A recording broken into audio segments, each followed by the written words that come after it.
Merci d'être venu ou revenu pour, pour ceux qui étaient déjà là en juin dernier. On a pensé faire une présentation sur ce qu'on va appeler les nouveaux formats publicitaires. Il n'y a pas que du nouveau, il y a aussi de l'ancien dedans, il y a un peu de tout. Mais l'idée, c'est de se dire qu'aujourd'hui, la publicité sur Internet, donc vraiment l'achat d'espaces publicitaires sur Internet, est en train de changer énormément depuis 1 an, 2 ans, avec beaucoup de ce que des gens appellent des révolutions, pour de vrai ou pas pour de vrai. Mais en tout cas, il y a énormément de choses qui changent aujourd'hui sur ce périmètre-là.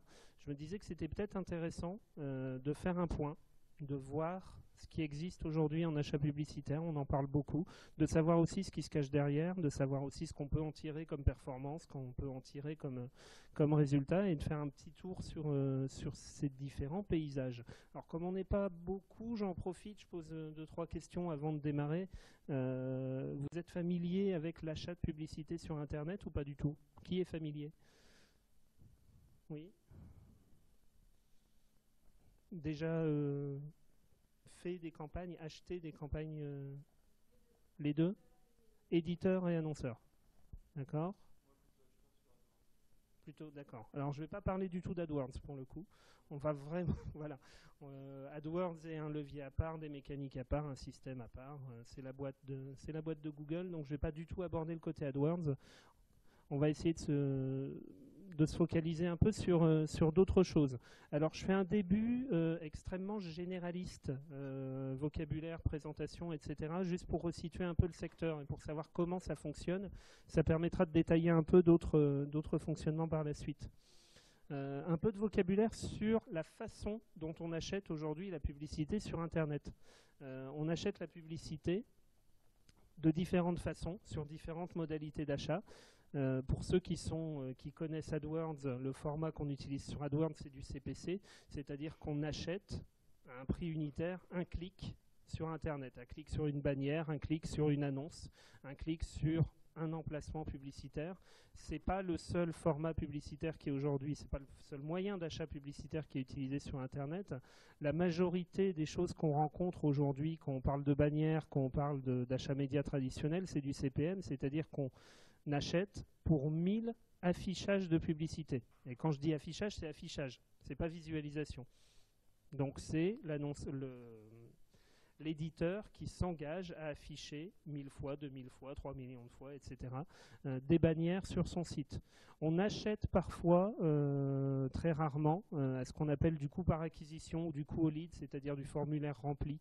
On achète clairement un contact, on achète clairement une adresse mail ou une demande de devis en particulier, ou on achète plus pour le côté vidéo, ce qu'on va appeler du CPV, du coût par vue, où là, la régie sur laquelle on achète la publicité s'engage à avoir un taux de visualisation, en général du plus de 5 secondes ou du plus de 30 secondes, ça dépend des formats. Mais en tout cas s'engage à ce que les vidéos soient réellement vues et consultées par les internautes et pas juste diffusées en amorce d'une autre vidéo. C'est des points assez importants parce que quand on achète, le seul engagement de la régie, c'est uniquement les volumes sur le modèle économique sur lequel vous avez acheté. Si vous achetez de la publicité sur un site, sur un Go Voyage ou sur n'importe quel autre site, à un format, à une tarification au coût par 1000, vous achetez 1000 affichages. Si les 1000 affichages n'ont jamais généré de clics et n'ont jamais généré de trafic sur votre site, tant pis, vous avez acheté 1000 affichages. Donc il faut bien avoir ce point en tête qu'on se lance dans l'achat publicitaire. En général, on va plus mettre en avant par la suite des leviers qui sont au moins au coût par clic, parce que c'est quand même ce qu'il y a de plus intéressant. On peut capitaliser sur une visite, même si la visite ne fournit pas forcément une réservation. Au moins, on a la garantie d'avoir une visite et un volume de visites achetées. Sur les types d'affichage publicitaire, il y a beaucoup de mots, il y a beaucoup de choses qui sortent depuis 1 an, depuis 2 ans sur des techniques, sur des types d'affichage.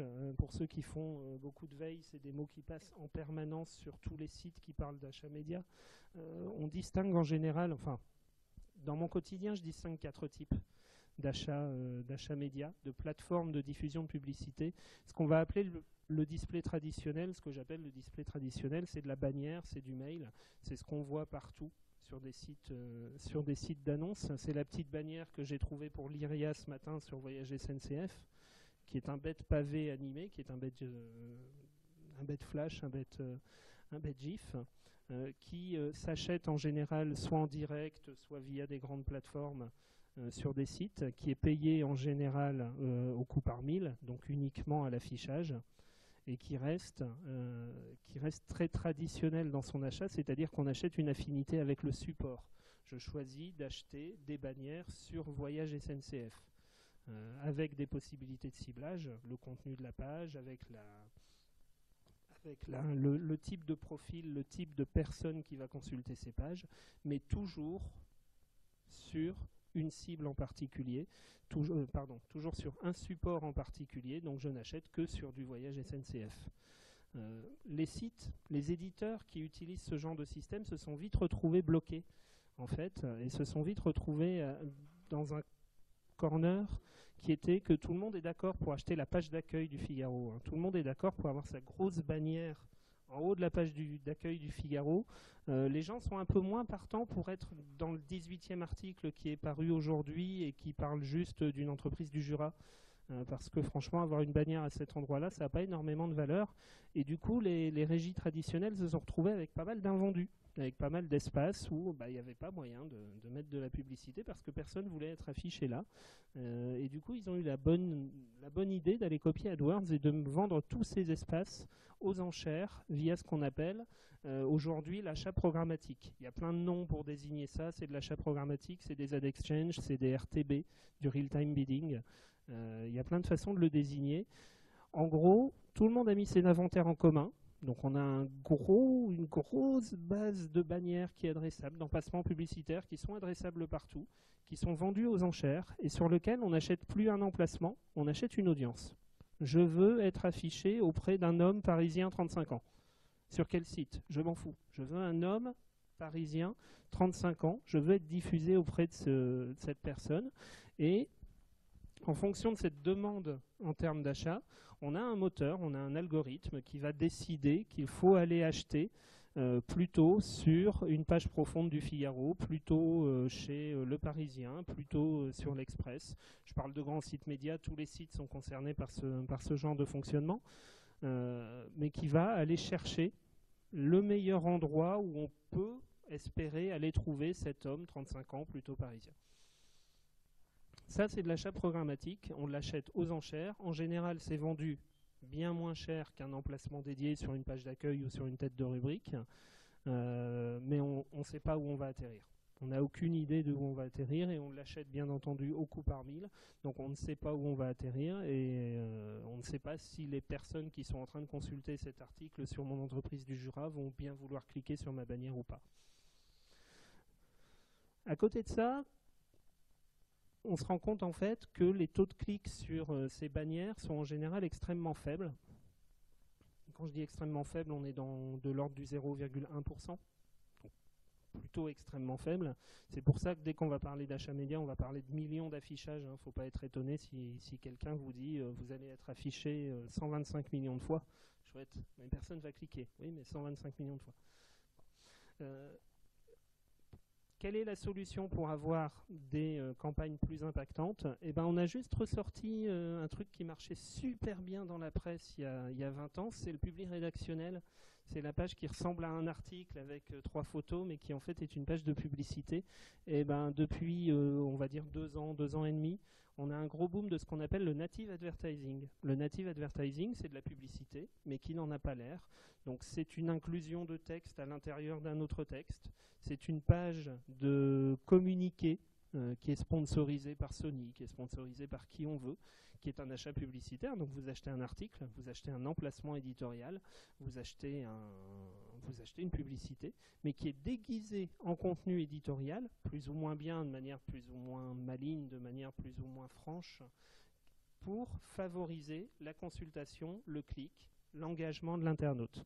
Donc ça, c'est tous les formats de native advertising. On en a quelques-uns qui sont présentés par la suite. Il ne faut pas oublier qu'à partir de tout ça, toutes les techniques d'acquisition d'audience ont permis aussi de mettre en place des choses qu'on appelle du retargeting aujourd'hui, qui peut être servi par différents acteurs. Je j'imagine que vous avez entendu parler d'un Criteo sur ce genre d'acteur, c'est le gros leader du retargeting. L'idée étant de positionner des cookies sur votre site, donc des marqueurs sur votre site, d'être capable d'identifier plus tard les visiteurs de votre site pour leur rediffuser une publicité qui parle de vous. C'est quelque chose qui peut être très efficace quand on parle d'abandonnistes dans une structure e-commerce. Les gens qui sont arrivés sur la dernière page du panier mais qui n'ont pas validé, on peut très bien leur rebalancer des bannières avec 5% de réduction. C'est quelque chose qui peut marcher sur une audience générale de site également, de manière plus ou moins efficace suivant la façon dont on l'opère. Si vous avez des questions au fur et à mesure, n'hésitez pas.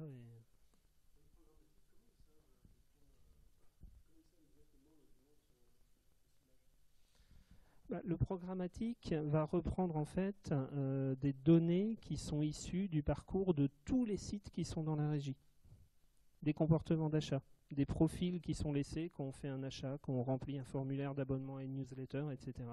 Et va regrouper toutes ces informations pour faire des profils pas identifiés. On n'a pas le droit de faire des profils personnalisés, on a juste le droit de faire des grosses masses de population anonyme. Mais en tout cas, on va repérer que tel cookie, telle personne identifiée a à la fois surfé sur Deezer, a à la fois été sur les pages économiques de tel journal, a à la fois été sur un magazine de sport. On va en définir des centres d'intérêt. De ces centres d'intérêt, on peut éventuellement définir une tranche d'âge. Si cette personne s'est inscrite sur une newsletter à tel endroit en laissant sa date de naissance, on peut éventuellement définir un âge plus ou moins précis, suivant la quantité d'informations qu'on récupère. C'est un regroupement d'informations, c'est un regroupement de comportements en fait, qui permet de faire ces ciblages. On peut aller plus loin que ça. Il y a, alors en fait, le programmatique est géré par deux choses, par l'audience constatée sur les sites et puis par ce qu'on appelle des cookies de comportement.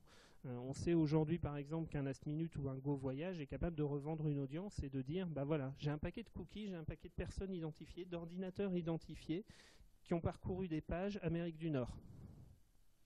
Donc il y a des chances qu'ils soient en train de préparer un voyage vers l'Amérique du Nord en ce moment. Si vous voulez diffuser de la publicité pour ce type de personnes, eh ben, on vous vend les identifiants, toujours pas personnalisés, mais en tout cas les masses d'audience de ces personnes pour que vous puissiez leur adresser un message dédié à l'Amérique du Nord.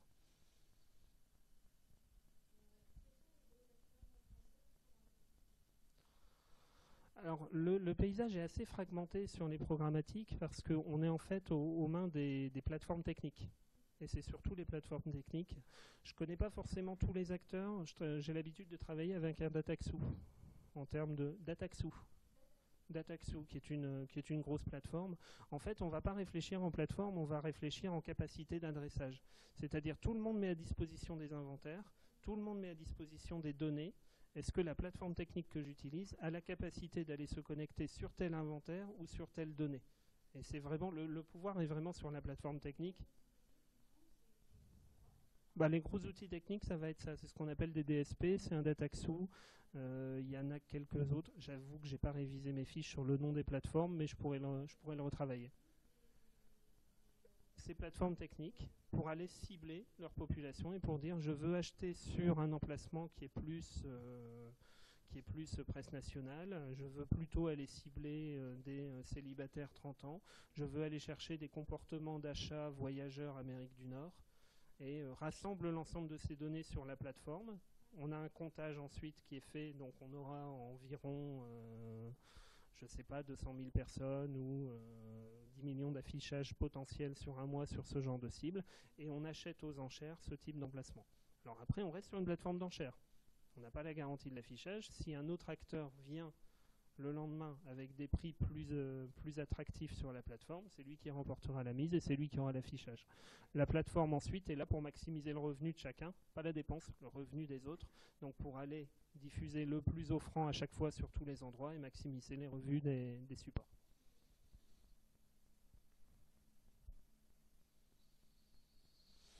Pour refaire un petit point sur le paysage publicitaire, sur ces différents points, donc sur les différentes méthodes d'achat, alors je ne vais pas trouver de moyen pratique de me mettre en face, Ça, c'est les dernières. L'étude date de juillet 2014. C'est les répartitions de typologie d'achat aujourd'hui sur Internet. Donc c'est pour ça que je parlais de révolution, de pseudo-révolution. Ça fait 3 ans qu'on dit que l'achat programmatique va tout bousculer, que ça va devenir la révolution et qu'il n'y aura plus jamais d'achat publicitaire classique sur Internet. En juillet 2014, alors on est en millions d'investissements sur un marché français. De l'achat direct sur le site, ça reste quand même 63% de l'achat média aujourd'hui sur Internet. Donc c'est des gens qui décrochent leur téléphone, qui appellent le Figaro, qui appellent une petite régie et qui disent voilà, je voudrais 3 millions d'affichages sur telle thématique et qui payent à l'affichage. Tout ce qui va être programmatique, donc ces achats aux enchères à bas prix, et optimisé, ça représente 22% de l'achat média aujourd'hui. On a la répartition par type de campagne relayée. Donc tout ce qui va être classique, 67% de l'inventaire vendu aujourd'hui en France, c'est encore de la bannière classique, de la bannière telle qu'on la faisait il y a quasiment 20 ans. Cette bonne grosse bannière, le pavé, donc de la bannière traditionnelle. 10% ce qu'on va appeler des OPS, des opérations spéciales. Je fais un habillage de page d'accueil, je monte un partenariat pour créer du contenu. Donc tout ce qui va être un peu plus poussé que de l'achat de publicité traditionnelle. 23% c'est de l'achat vidéo aujourd'hui. Et là c'est vraiment quelque chose qui est en train d'exploser, c'est l'achat publicitaire vidéo. La consommation de vidéos sur Internet de toute façon est exponentielle. Les plateformes comme YouTube ou les plateformes comme Dailymotion sont les plus gros centres de consommation de bande passante aujourd'hui. L'achat vidéo suit forcément. Par répartition, par type de support, par type de périphérique utilisé, on a quand même encore 84% de l'achat publicitaire qui est fait sur ordinateur.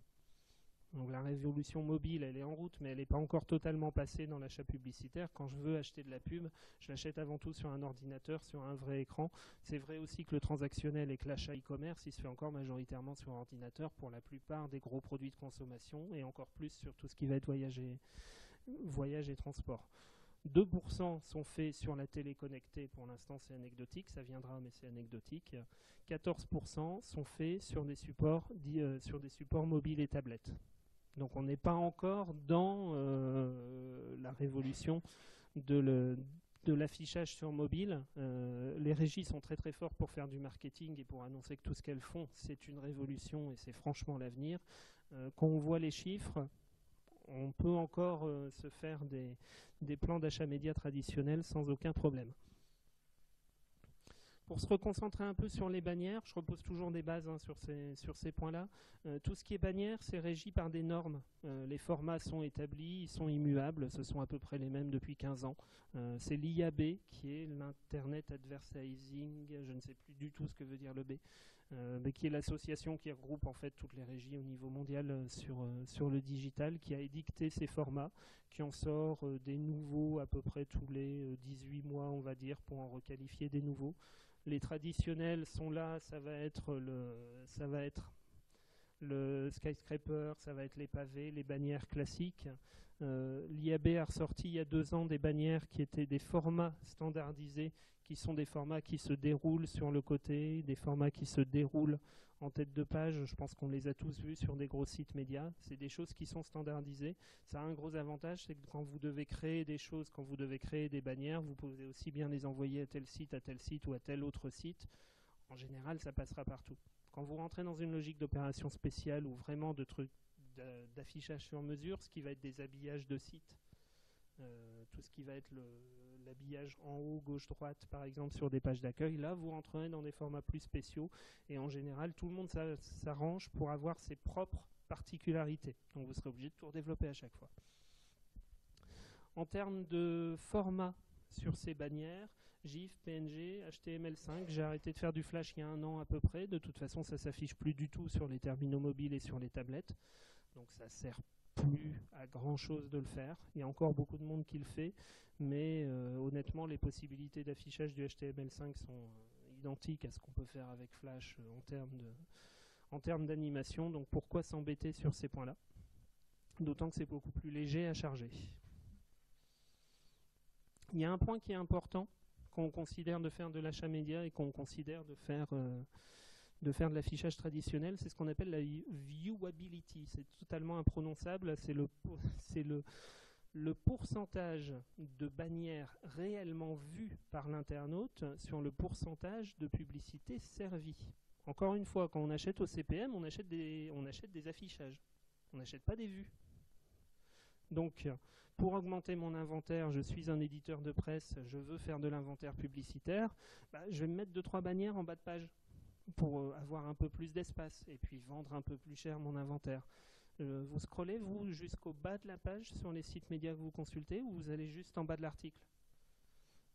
Voilà. Moi, je vais en bas de l'article, je ne vais pas plus loin. Donc, l'annonceur a acheté une publicité, mais qui ne sera jamais vue par l'internaute. Google a avoué à l'automne dernier que 50% des publicités qu'il servait n'étaient pas vues. 50%. Sur des régies un peu plus sérieuses, on va dire, on doit être sur un taux qui doit être dans les 30-35% des publicités qui ne sont pas visionnées. C'est pas contrôlable. Techniquement, c'est très très difficile parce que je rentre pas dans le détail technique de ce qu'on appelle l'ad serving, la mise en place des bannières, mais c'est très difficile d'avoir une mesure de contrôle sur ce que peut faire une régie. C'est très difficile d'avoir un second avis sur l'affichage des bannières. Mais il faut garder ça en tête. Les affichages, c'est pas du tout les vues, et on est sur une déperdition qui est de 30 à 35% entre les pages servies et entre les bannières servies et les bannières effectivement vues par un internaute. Il faut garder un autre point en tête, et là c'est même plus de la publicité, c'est carrément du marketing. On achète une bannière, mais on vise un client, on vise un prospect. Et il faut que ce client ou ce prospect soit dans un état d'esprit où il peut apprécier la bannière, où il peut être engagé, où il peut cliquer dessus. C'est bien d'aller acheter de la publicité sur Facebook, c'est bien d'aller acheter de la publicité sur différents supports. Mais est-ce que quand l'internaute va consulter ce support, il va être OK pour s'imaginer un voyage, réserver une voiture, chercher un restaurant? Est-ce qu'il va vraiment être attentif au message qui est passé à côté? Ça, il faut le prendre en compte dans le comportement de l'internaute. Il faut le prendre en compte dans l'emplacement même de la publicité qu'on achète, dans le contexte dans lequel l'internaute va visiter la page ou recevoir le mail sur lequel on achète la publicité. C'est pas facile à faire, c'est des paris de temps en temps, mais il faut garder en tête ce point-là. C'est pour ça qu'aujourd'hui, par exemple, on fait quasiment plus de promotion e-commerce sur Facebook. Parce que quand on est sur Facebook, on n'est pas là pour acheter, on est là pour voir des vidéos, des chatons, des photos rigolotes, papoter avec ses copains, mais on n'est pas là pour aller acheter un voyage. Donc en général, on ne clique pas sur les bannières qui présentent du voyage. On va cliquer sur les vidéos qui me montrent des jolis paysages. Mais je ne vais pas acheter. Je vais consulter du média. Donc,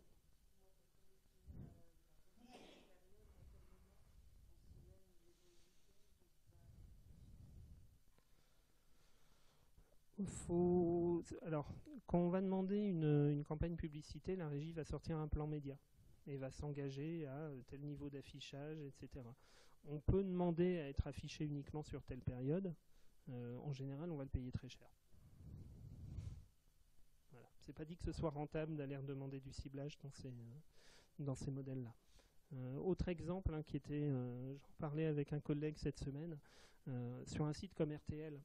RTL a énormément d'affichage de bannières, mais vraiment énormément. 60% c'est le lecteur vidéo qui est rafraîchi toutes les 3 minutes. Donc, on va pas le lecteur vidéo, pardon, le lecteur radio qui est rafraîchi toutes les 3 minutes. Si vous écoutez une radio en ligne, je ne pense pas que vous laissez la fenêtre en premier plan et que vous continuez à regarder la bannière qui défile en dessous pour être certain que ce soit quelque chose qui vous intéresse. Et pourtant, c'est de la bannière affichée. Elle a été rafraîchie, elle a été affichée, personne ne l'a vue, mais elle a été affichée. Donc, prenez bien en compte l'intérêt du support, l'intérêt de la bannière, de la position de la bannière par rapport à l'intention de l'internaute et au comportement qu'on a sur cet emplacement.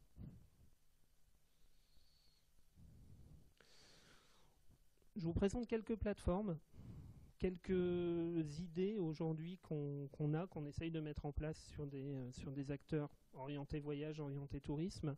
Il y a un point derrière toutes ces plateformes qui sont présentées. Je me suis mis une limite à 5 000 € d'achat média.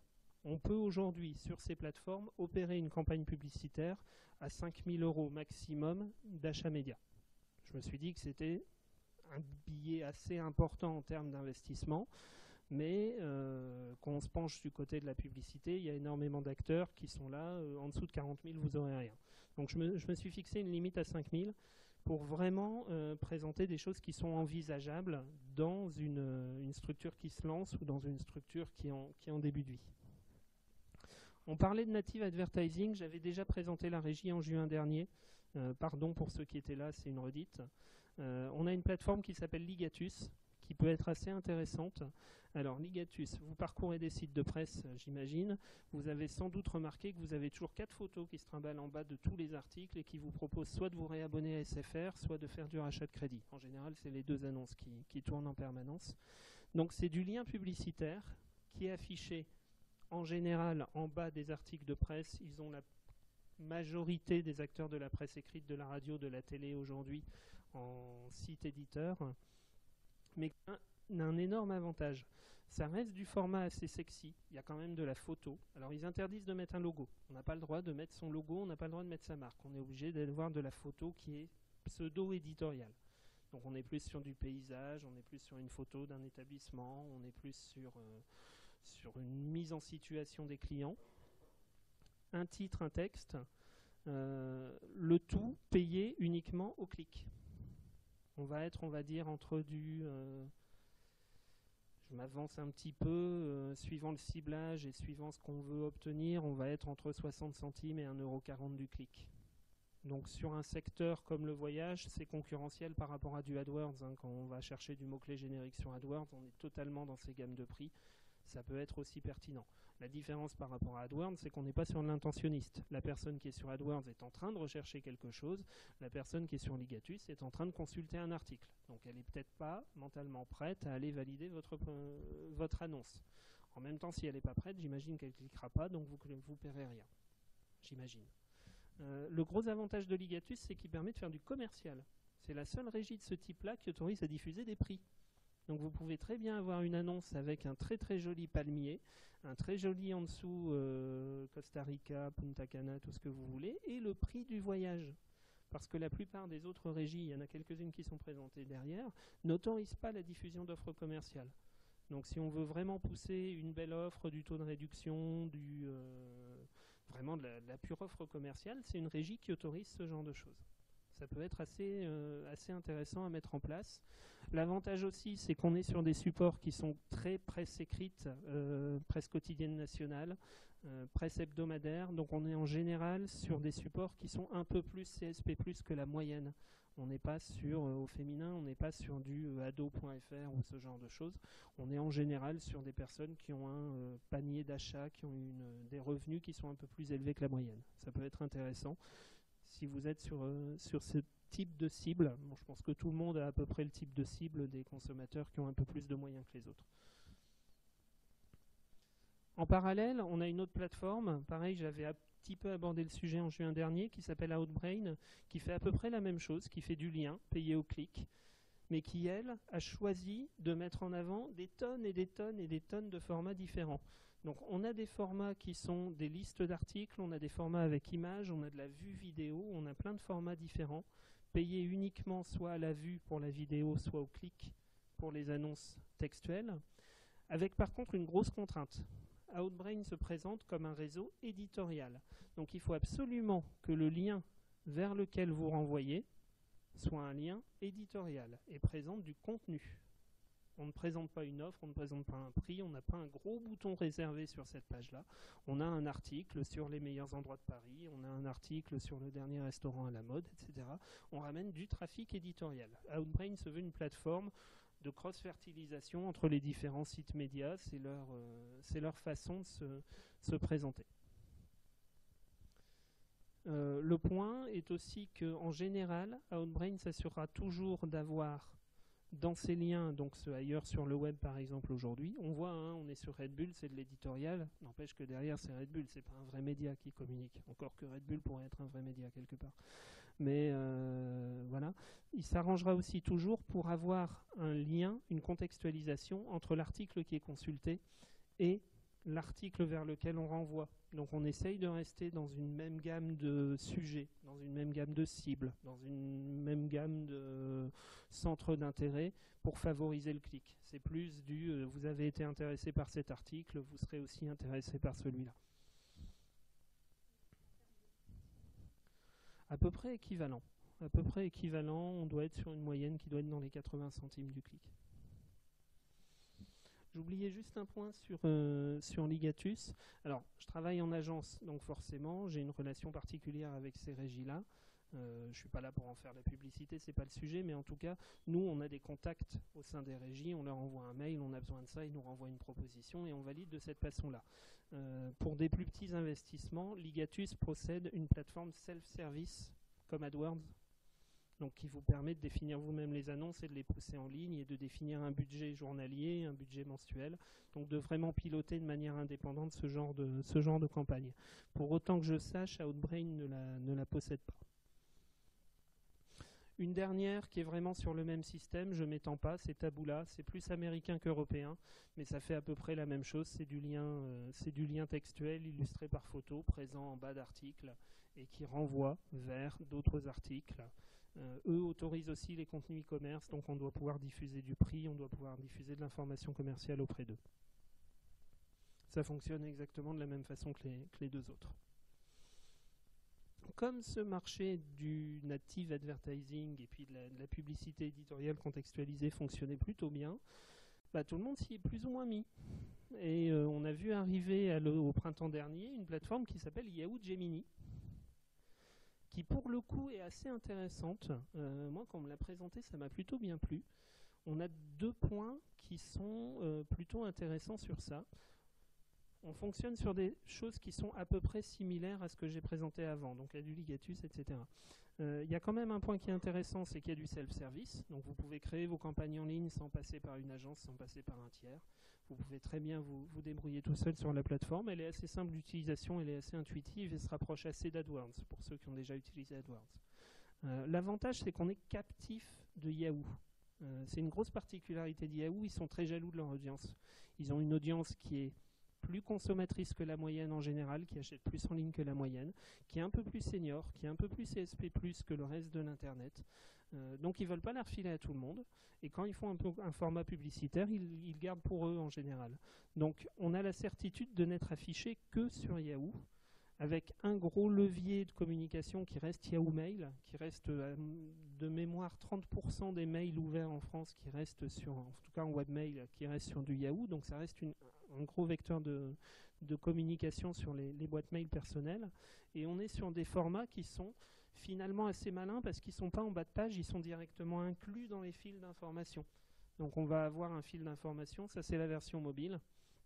J'ai de l'actu, Yahoo News, Yahoo News, Yahoo News. Et puis tout d'un coup, j'ai un billet sponsorisé, ce qu'eux appellent un billet sponsorisé, donc qui est là pour le coup un lien commercial au milieu de l'actualité. Alors, ce que je disais tout à l'heure sur le native advertising, c'est plus ou moins bien présenté, c'est plus ou moins clair pour l'internaute qu'on est sur de la publicité ou qu'on n'est pas sur de la publicité. C'est le jeu aujourd'hui sur ce type de format, donc on joue avec comme tout le monde.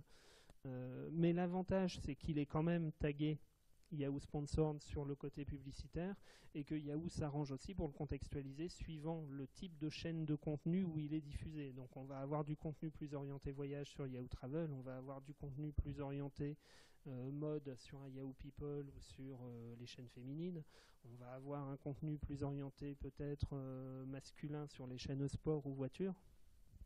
On s'arrange pour contextualiser et pour ne pas tomber sur une annonce qui n'a rien à voir avec l'environnement à chaque fois. La plateforme fonctionne également au coût au clic. La plateforme self-service fonctionne également au coût au clic. On est sur des coûts au clic qui sont de mémoire légèrement plus chers que ce qu'on peut avoir sur un Google AdWords, mais pour une audience de meilleure qualité. Je ne pouvais pas ne pas parler de Facebook sur les nouveaux formats publicitaires. Facebook en tant que plateforme publicitaire n'a absolument rien de nouveau.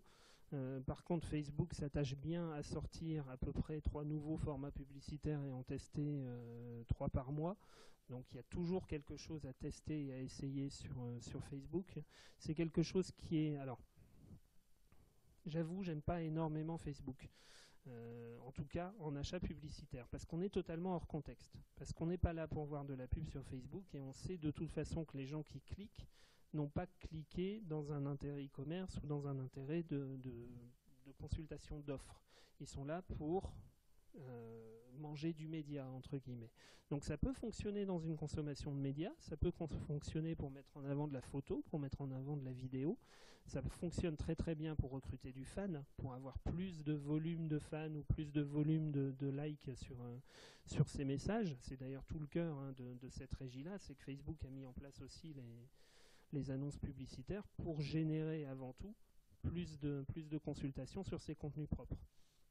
Donc si vous êtes vraiment dans une optique de développement de communauté Facebook, il y a des formats qui sont très pertinents pour aller générer du fan supplémentaire sur vos communautés. Après, il faut assumer d'aller acheter du fan. J'avoue que je trouve pas ça super sympa, mais pourquoi pas, c'est un modèle qui peut fonctionner. C'est un très bon moyen de pallier à la baisse de reach des annonces naturelles de Facebook, parce que bon, Facebook comme Google a fait baisser le potentiel de public atteint par les posts naturels, par tous les messages partagés par la communauté, pour forcément favoriser l'achat publicitaire, comme Google l'a fait avec AdWords. Si on veut apparaître dans le haut de la page de résultats de Google, on n'a pas le choix. Il faut acheter des liens sponsorisés. Facebook fonctionne un petit peu de la même façon, en tout cas tant sur les mêmes méthodes. L'avantage c'est que c'est pas super cher. On se retrouve avec, alors on n'est plus sur du coût au clic, on est sur on va dire du coût par action.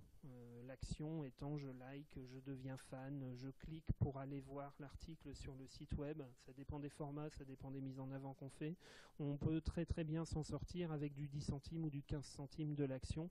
Le gros avantage aussi, c'est toute la capacité de ciblage de Facebook qui est monstrueuse, qui est vraiment monstrueuse. On peut cibler des centres d'intérêt, des tranches d'âge, les réseaux d'amis, les gens qui aiment les marques.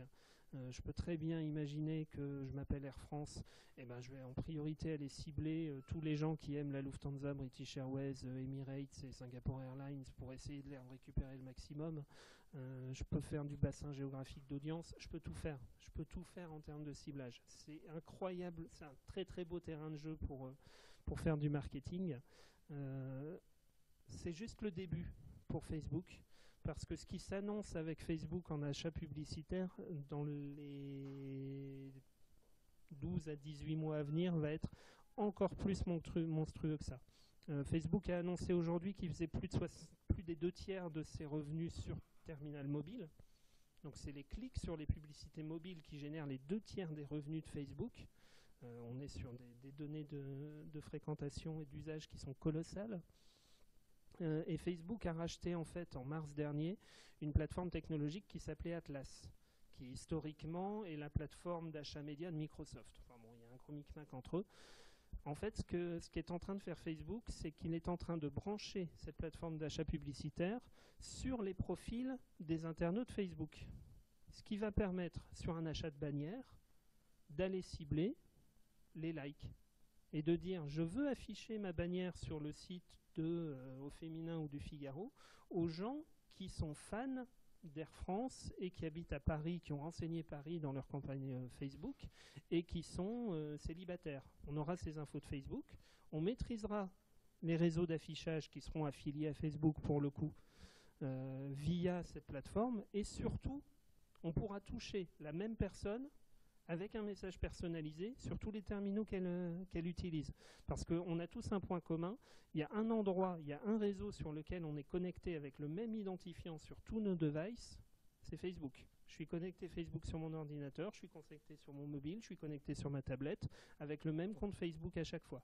Donc j'ai donné cette identité unique, il n'y a absolument rien qui empêchera à l'avenir Facebook de me diffuser une publicité ciblée rien que pour moi, avec un scénario de prise de parole différent suivant l'ordinateur ou le device que je suis en train d'utiliser. J'arrive le midi au travail, j'ai un voyage à Punta Cana, ça ne te dirait pas. Je reprends mon mobile le soir dans le métro, j'ai le même message mais qui me dit vraiment, t'as pas cliqué sur ma pub tout à l'heure, tu pourrais peut-être aller à Punta Cana, qui va me retrouver aussi sur la tablette le soir. Voilà. On ne sait pas comment ce sera commercialisé, c'est encore de la publicité fiction entre guillemets, mais c'est ce qui arrive. C'est ce qui arrive avec Facebook. Donc ça va être monstrueux. Dans le même esprit, Twitter Twitter a la capacité de faire aussi monstrueux technologiquement, mais n'a pas l'audience et n'a pas l'engagement aujourd'hui pour le faire. Hein. Ça reste un réseau en France qui reste, on va pas dire confidentiel, mais c'est pas la puissance de Facebook. Twitter a un gros avantage en termes d'achat publicitaire. On a 3 formats en gros sur Twitter. Twitter est payé à l'engagement. Alors Twitter considère qu'on paye à un prix unitaire toute marque d'intérêt pour les contenus postés, que ce soit un clic sur une image, que ce soit le play d'une vidéo, que ce soit le follow, que ce soit la visite sur un site. Pour lui, tout ça, c'est du pareil au même. Donc, il faut bien définir ses objectifs de campagne quand on fait une campagne sur Twitter. On a 3 types de formats basiques sur Twitter qui sont le profil sponsorisé, qui permet de faire remonter dans les suggestions de profil « Suivez-moi, suivez-moi ». On a le hashtag sponsorisé, mais qui va plus concerner du gros événement, de la grosse médiatisation, histoire d'avoir le maximum de conversations sur ce hashtag. Et c'est vraiment de la publicité qui s'apparente à de la télé ou à de l'événementiel. Et on a le post sponsorisé, donc là qui est sur un format plus classique, c'est un tweet, mais c'est un tweet qui apparaît sur un ciblage publicitaire et donc qui n'apparaît pas auprès de vos followers, mais auprès de toutes les personnes qui sont dans les profils que vous avez remplis. Twitter a bien développé sa plateforme depuis 2-3 mois, voire même un peu plus, depuis 6 mois. Twitter Ads est maintenant disponible pour tous en self-service. Donc tout le monde peut créer ses publicités sur Twitter. On est sur des coûts au clic, enfin des coûts à l'engagement qui de mémoire peuvent baisser jusqu'à du 15-19 centimes, donc qui peuvent être assez intéressants en termes d'investissement. Et puis surtout, Google a développé sur ses formats publicitaires les cards. Les cards, c'est la façon dont est présentée l'information en dessous du tweet. Est-ce que j'ai un aperçu de ma news sur le site? Est-ce que j'ai une photo qui est en pleine largeur? Est-ce que j'ai un aperçu vidéo qui est en pleine largeur? Et qui permet de varier ces choses-là en fonction du type d'engagement qu'on veut obtenir. Est-ce que c'est une campagne e-commerce? Est-ce que c'est une campagne d'audience? Est-ce que c'est une campagne pour recruter les fans? Twitter va personnaliser les boutons d'action en fonction de cet objectif pour maximiser les résultats.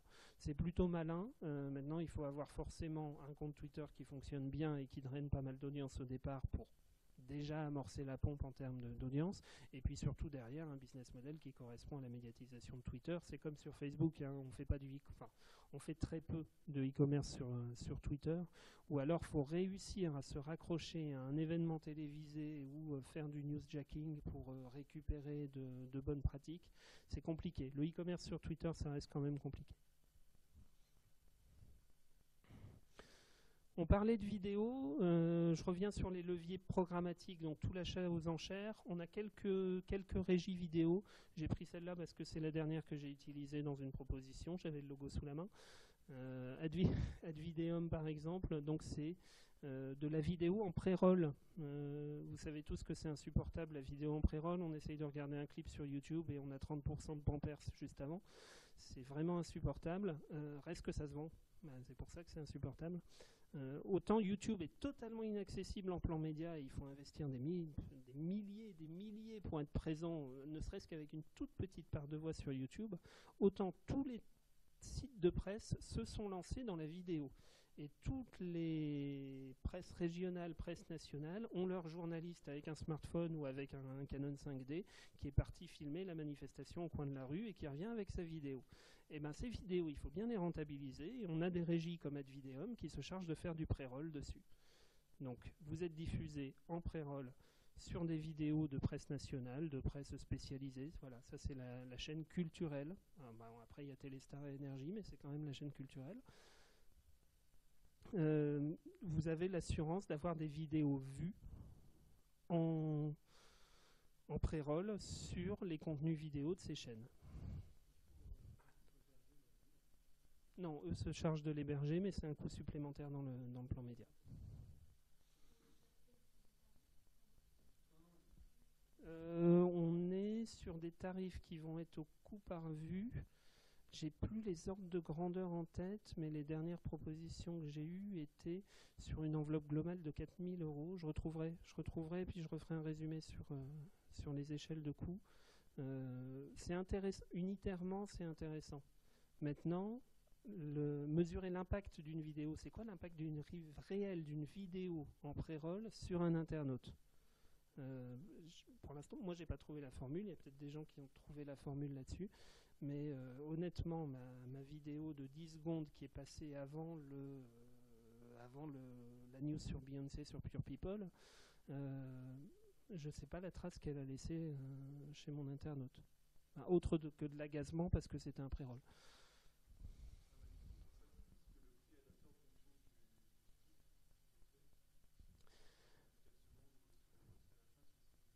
Alors la définition de la vidéo vue change d'une régie à l'autre et en général il s'engage à un coût par vidéo vue de plus de X secondes. Donc les skips sont pas comptabilisés dans les inventaires en général. Et puis il y a moyen de l'acheter avec skip ou sans skip. Donc soit je l'achète et les gens peuvent couper, mais auquel cas au bout de 2 secondes c'est pas comptabilisé, soit je l'achète avec obligation de voir les 30 secondes de ma vidéo. Voilà.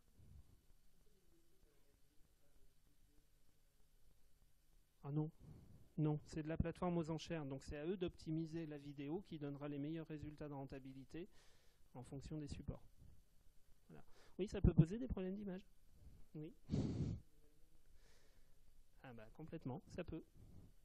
Ça peut, mais on ne les maîtrise pas. C'est la contrepartie de l'achat aux enchères. L'achat aux enchères est là pour optimiser les coûts et les revenus. Il se moque de l'affinité support. Voilà. Il y a toujours moyen de jouer avec une blacklist, il y a toujours moyen de jouer sur un argument vraiment touchy, je ne veux pas être diffusé sur tel type de site, il y a de la compréhension, hein, on est tous là pour que ça marche, mais c'est pas la base. Si vraiment on veut être certain de l'affinité du contenu ou du support sur lequel on est diffusé, il faut faire de l'achat site à site, il faut négocier en direct avec une régie qui va faire ça, mais c'est pas le même prix.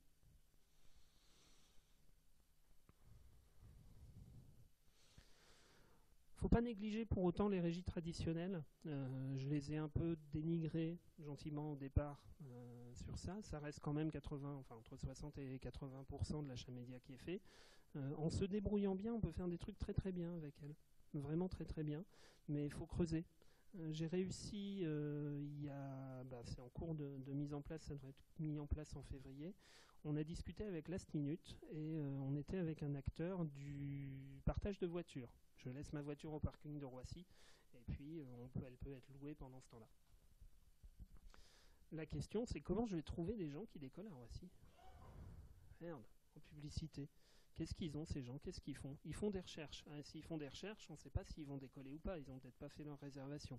On a trouvé le moyen de négocier la bannière publicitaire du mail de confirmation d'achat de Last Minute. Donc les gens qui ont vraiment réservé, qui ont payé, et uniquement affiché sur les gens qui décollent de Roissy. Voilà. Ça demande à être un peu précis, ça demande beaucoup de discussions avec la régie. L'avantage, c'est qu'on touche une cible qui est extrêmement affinitaire, puisqu'on est vraiment sur le cœur de cible du service. L'avantage, c'est que ça ne coûte pas extrêmement cher. On va s'en tirer à 900 € par mois en achat publicitaire, parce qu'il n'y a pas tant de monde que ça qui commande sur Last Minute et qui décolle à Roissy. On ne va pas toucher 10 millions de personnes par mois non plus. Donc on peut s'en sortir. C'est un inventaire qui a de la valeur en tant que ça pour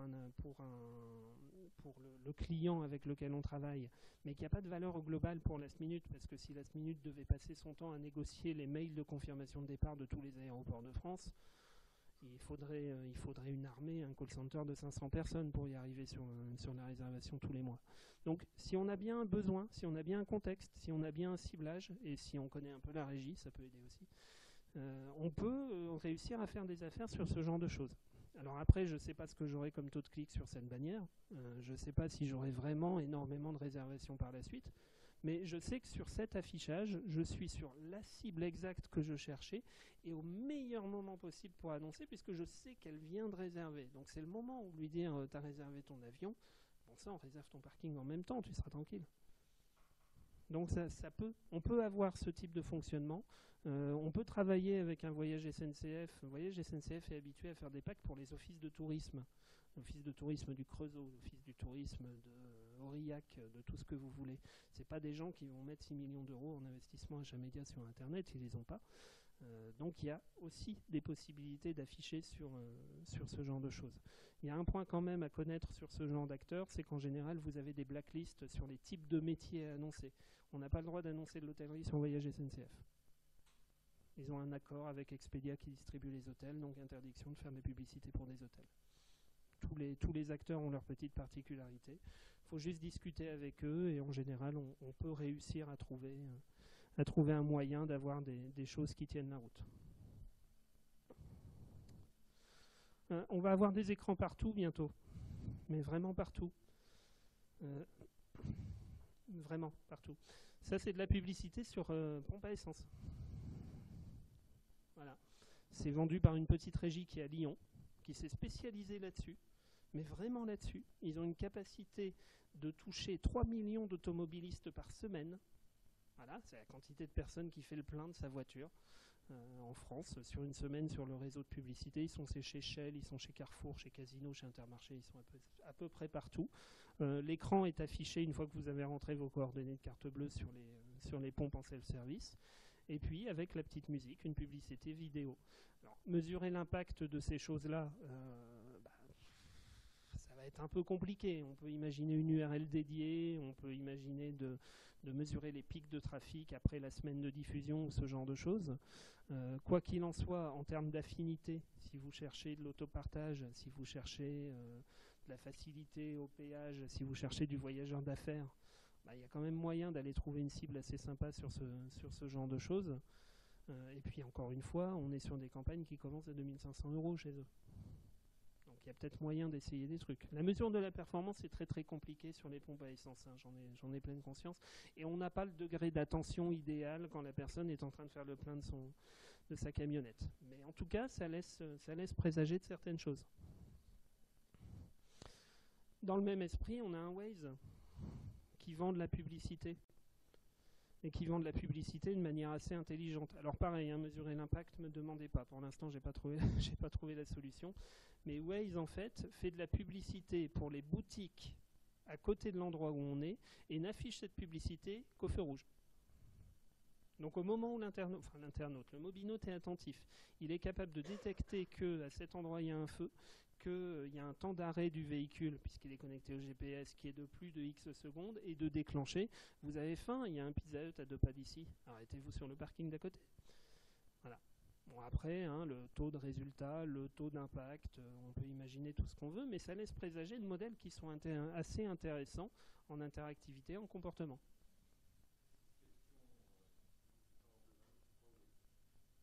Ouais.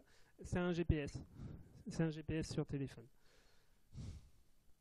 TomTom le fait aussi en modèle GPS. Il y a quelques formats qui sont disponibles sur TomTom aussi, mais c'est très lourd à mettre en place parce qu'on est sur de la flotte embarquée et on n'est plus du tout sur de l'application mobile. Il y a possibilité de s'amuser avec ce genre de choses. De toute façon, ce qui va arriver après, c'est ça. Ça va être de la publicité partout. On a vu la télé connectée. Je pense que dans pas très très longtemps, on a de la publicité sur CarPlay. C'est l'iPhone de la voiture, version Google. Donc avec de l'applicatif, avec tout ce qu'on peut imaginer, avec du guide de voyage. Il y a déjà des applications de guide de voyage qui sont en cours de mise en place. De mémoire, CarPlay a déjà signé avec Ford. Il est distribué par Pioneer sur l'ensemble du périmètre européen, donc c'est en train d'arriver. Ce sera bientôt dans les prochaines voitures plutôt haut de gamme qui vont arriver en Europe. Il y aura forcément quelque chose, un format publicitaire, un téléchargement d'applications. De toute façon, mieux que ça, General Motors a déjà annoncé qu'il lançait une application sur ce qu'ils appellent les tablettes d'entertainment aux États-Unis, qui est l'ordinateur de bord en gros, mais qui est un peu plus poussé que les ordinateurs en Europe, et qui permettait la réservation à la dernière minute de restaurants et d'hôtels directement sur l'ordinateur de bord de la voiture, via Priceline. Donc je ne sais pas où je vais dormir ce soir, je m'arrête sur le trottoir, je consulte l'ordinateur de la voiture et je dis ah oui, le motel là-bas à côté de Chicago, il me plaît bien. Clique, réservé, directement synchronisé, à la manière d'un Hotel Tonight ou d'un Very Last Room sur téléphone mobile, et on a déjà la résa qui est faite, on n'a plus qu'à se pointer en voiture à l'hôtel, sans avoir décroché son téléphone. Ça va arriver, on ne sait pas sur quel format, on ne sait pas comment, c'est du partenariat, c'est de la pub, ça va arriver.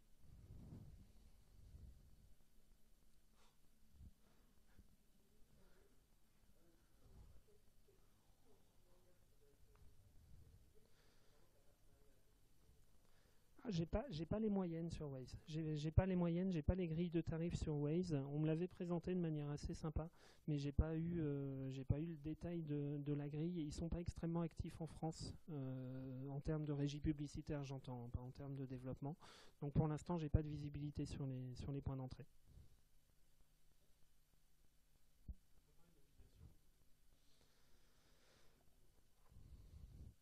L'affiliation est un marché qui était très florissant il y a 15 ans.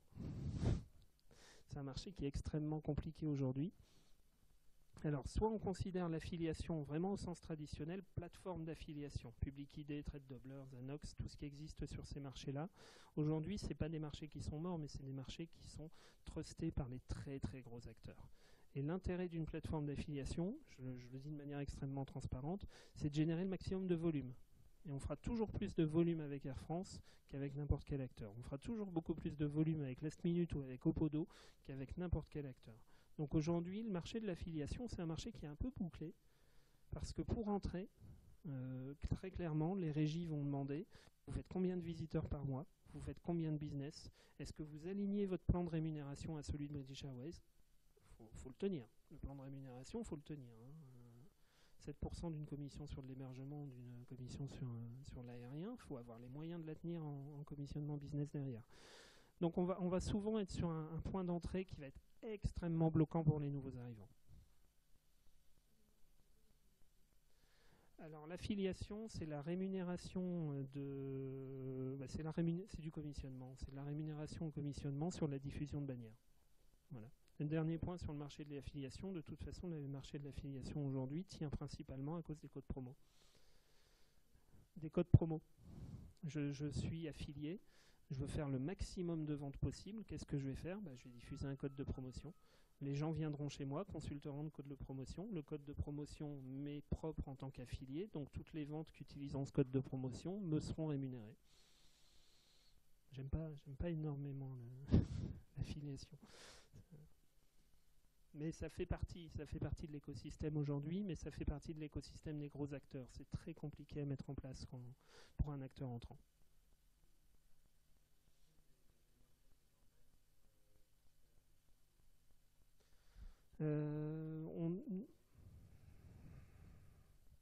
Le seul exemple que j'ai entendu sur Foursquare, c'est Flunch, qui avait testé une campagne il y a 3-4 ans, voire même, enfin ça date, où ils offraient de mémoire le dessert si on venait en étant meilleur du restaurant. C'est une belle opération de communication. On est techno, on est super à l'affût, etc. On a fait un plan sur Foursquare. J'ai jamais vu de communiqué sur on a fait du business avec. Je pense que s'ils en avaient fait, ils auraient fait un communiqué de presse pour dire ça a marché, on a fait du business. Et c'est les seuls que j'ai vus actifs sur Foursquare en France. J'ai vu des actions de guérilla marketing Foursquare qui étaient assez rigolotes, mais c'est plus de la pub. C'est vraiment du guérilla marketing. Il y avait une agence, il y avait une antenne de TBWA à Bruxelles qui s'était rendue mayor de toutes les autres agences de marketing de la ville en fait, qui allait faire des checks devant les portes et qui s'était rendue mayor de toutes les agences de marketing et qui après avait lancé une campagne RH en disant si vous venez bosser chez les vrais leaders, ce serait plus sympa. Donc voilà, mais l'audience de Foursquare en Europe est tellement confidentielle pour l'opérer sur le marché européen. Non, je ne vois pas l'intérêt. En réseaux sociaux, on a Pinterest qui a aussi sa propre régie. On n'a pas parlé de LinkedIn, mais LinkedIn a sa propre régie avec des résultats très très intéressants quand on fait du B2B. C'est vraiment une régie très performante. Par contre, c'est une régie très très chère à l'entrée. On ne fait rien en dessous de 15 000 € chez LinkedIn. Et il l'annonce très clairement. Vous n'avez pas 15 000 €, travaillez pas avec nous, trouvez quelqu'un d'autre. Limite, allez chez Viadeo. Limite.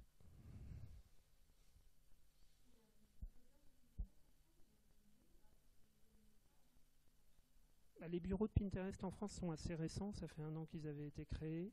J'avoue que je ne l'ai pas en tête. Celui-là, je ne l'ai pas révisé avant de venir. On n'est pas sur une grosse audience, c'est une grosse audience aux États-Unis.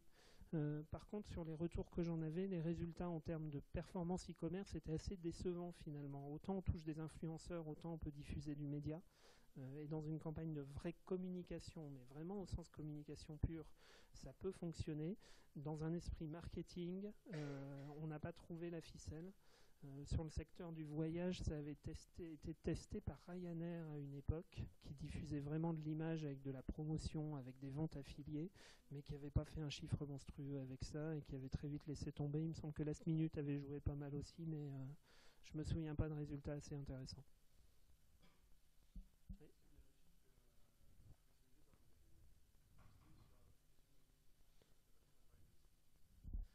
Oui, c'est vrai que je ne l'ai pas abordé. Il y a des régies spécialisées sur l'application mobile. C'est un secteur qui est encore très fragmenté.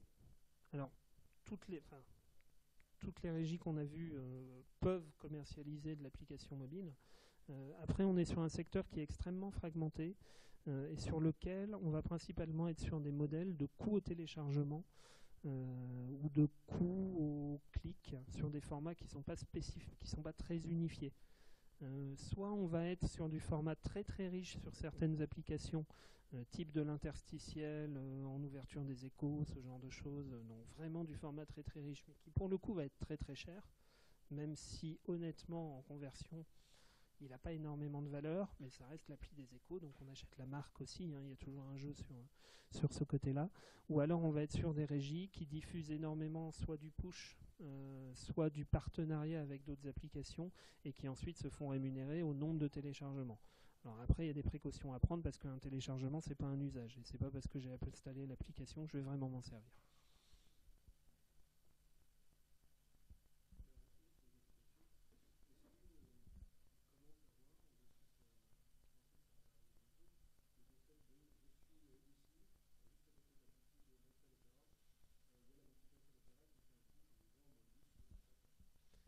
Il y a deux, trois plateformes qui l'ont mise en place. Il y a une plateforme qui s'appelle Plice, qui fonctionne pas mal sur ce genre de choses, donc de la géolocalisation complétée avec plus ou moins du bon cadeau ou du code de réduction. Dans un esprit vraiment pure retail, donc vraiment pilotage de business vers les boutiques. L'équilibre en termes de rentabilité est là. Ça fonctionne en termes de rentabilité. Le coût d'entrée n'est pas énorme et la vente incrémentale est vraiment là pour justifier l'investissement. On tient plus du couponing que du marketing. Ça reste de la diffusion de 5% sur un réseau. Donc ça fonctionne plutôt pas mal. Il y a un ou deux réseaux qui fonctionnent sur ce modèle-là. J'ai Plice en tête, il y en a un autre, mais j'arriverai pas à retrouver son nom. Mais ça fonctionne, mais ça fonctionne en drive to store. Ça fonctionne vraiment en pilotage de trafic physique, et c'est une augmentation des résultats commerciaux d'une enseigne physique.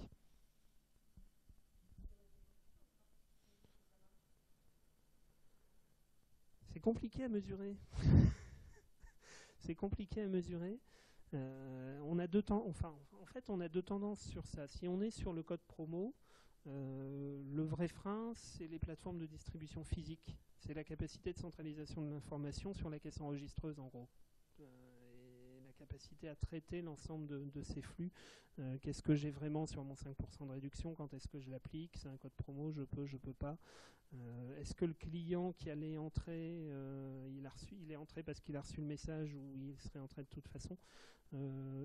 Pour moi, ça continuera sur le trend que ça a actuellement, et ça restera une bonne pratique, une couche supplémentaire de marketing, sans forcément être une tendance qui va exploser. Je pense que si ça avait dû exploser, ça aurait dû exploser il y a 2 ans.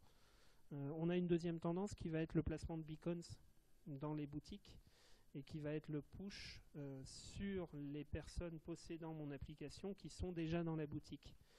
Donc des capteurs NFC placés un peu partout, NFC ou autres, placés un peu partout dans les boutiques, qui se synchronisent avec les applications et qui sont capables de pousser des offres dédiées, de la promotion sur demande, ou de renseigner les vendeurs physiques pour avoir un meilleur taux de conversion dans les boutiques. Ça va sans doute se mettre en place de plus en plus.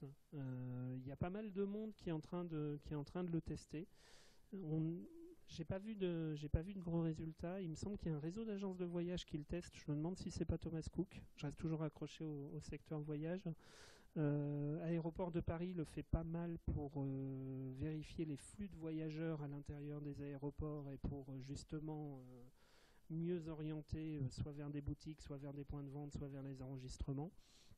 Ça va prendre de la place. Mais c'est pareil, ça demande énormément, une très grosse mise de départ sur les systèmes d'information, parce qu'il faut synchroniser l'application avec l'ensemble des capteurs, avec le référentiel client qu'on a à côté de ça, avec sans doute le programme de fidélité, qui est en général pas géré par les mêmes équipes, hein, parce que sinon c'est pas rigolo du tout, avec la formation des équipes sur le point de vente, parce qu'il faut que les vendeuses soient au minimum au courant qu'il y a ces 5% de réduction, qu'il y a un push commercial, avec le parc éventuellement de tablettes, si on est sur du conseil en termes de vente. C'est gros, c'est très très gros comme projet, ça marchera, j'en ai aucun doute, mais c'est très très gros à mettre en place et on n'a pas beaucoup de recul sur la vraie performance de ce genre de choses. Enfin, moi, j'en ai pas vu passer pour l'instant.